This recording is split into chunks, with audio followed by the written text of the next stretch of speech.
નકલી દારૂની ફેક્ટરી પકડાઈ છે। પોલીસે આરોપી મહેન્દ્ર ઝાલા અને વિજય ઠાકોરની ધરપકડ કરી। કોર્ટે બંને આરોપીના 5 દિવસના રિમાન્ડ મંજૂર કર્યા છે। કડીના બુડાસણ ગામે રહેણાંક મકાનમાં નકલી દારૂની ફેક્ટરી ધમધમતી હતી। એલસીબીએ દરોડા પાડી નકલી દારૂ, કેમિકલ અને પેકિંગ સામગ્રી પકડી પાડી છે। દરોડા પાડી અને કુલ 15 લાખથી વધુનો મુદ્દામાલ જપ્ત કર્યો છે। 2 ફરાર આરોપી ગગન પટેલ અને હર્ષદ વાઘેલાની શોધખોળ શરૂ કરી છે। બંને વોન્ટેડ આરોપી સામે અગાઉ પણ અનેક ગુના નોંધાયેલા છે। અને આજ મુદ્દે સંવાદદાતા સુધીર ફોન લાઈન પર છે। સુધીર, કડીમાં નકલી દારૂની ફેક્ટરી પણ પકડાઈ છે અને 2 આરોપીની ધરપકડ કરી છે। શું કાર્યવાહી?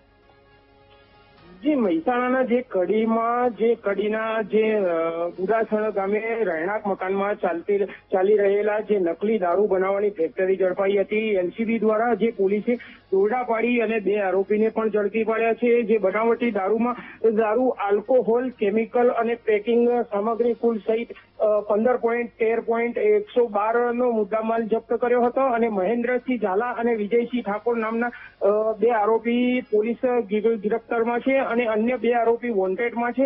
જે ગગન પટેલ અને હર્ષદ વાઘેલાને જે પકડવા પોલીસે ચક્કરમાં ગળ્યા છે અને બંને જે આરોપી હતા તે આરોપીઓ અગાઉ પણ પ્રોબેશન ગુનામાં રહ્યા છે અને ગુનાહિત ઇતિહાસ પણ ધરાવે છે। અને જે નકલી દારૂ જે પકડાયો હતો તેમાં હાલ તો જે પોલીસે મહેસાણા લોકલ ક્રાઇમ બ્રાન્ચ દ્વારા આગળની કાર્યવાહી હાથ ધરવામાં આવી છે। બિલકુલ, આભાર સુધીર તમામ જાણકારી માટે।